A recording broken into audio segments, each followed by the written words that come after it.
Hello cookies! I am the Improv Cook. I am always making something, and you can find us on YouTube at AlwaysMakingSomething.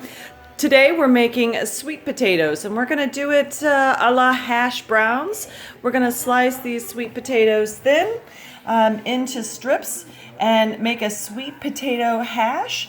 And our potatoes will be fried in canola oil. We've got salt, pepper, garlic salt, and paprika on the table. We're going to cut them. I'm going to use a mandolin, and I'm going to use this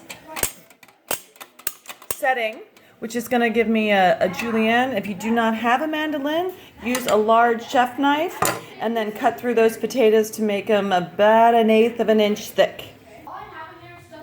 What I've done is I've not peeled these potatoes because the most nutrients there's a lot of nutrients right under the peel. So if you can avoid peeling a potato in its entirety, you're going to get more vitamins and minerals.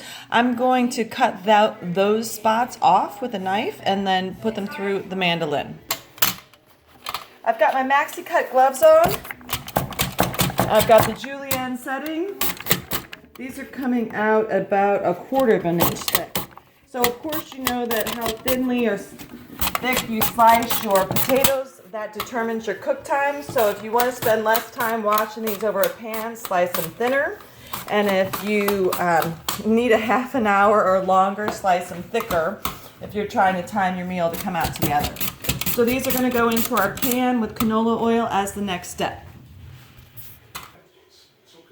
My pan with a low flame has been sitting here for a couple minutes. I'm going to go ahead and give it a quick little layer of canola oil.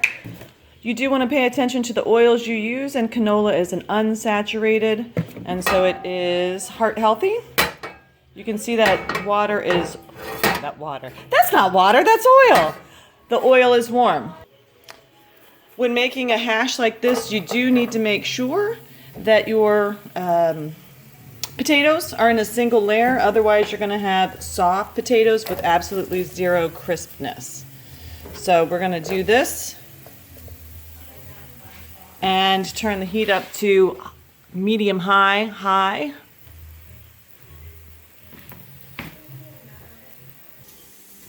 Have you ever noticed that potatoes, whether sweet potatoes or white potatoes, get brown if they've been sitting out, or sweet potatoes get these brown spots? You can avoid that by soaking them in with an inch of water. However, I'm not going to do that because I'm frying these in oil. But for another recipe, if you want to avoid brown spots on white or sweet potatoes, just put them in a bowl and cover them with oil. After cooking for about 3 minutes on one side, you're going to see this color. Flip them and set the timer for another 3. So now that we have all of them in a single pan, what we're going to do is spice them up with a bit of paprika. So just sprinkle that to your heart's content. Do some black pepper, if you like salt. For me, I'm going to do a herb blend of parsley and dillweed. If that's not something you like, pick herbs you do like, add them, toss them, and call that good. All right, cookies, those are your sweet potatoes done like hash browns. Hope you enjoy.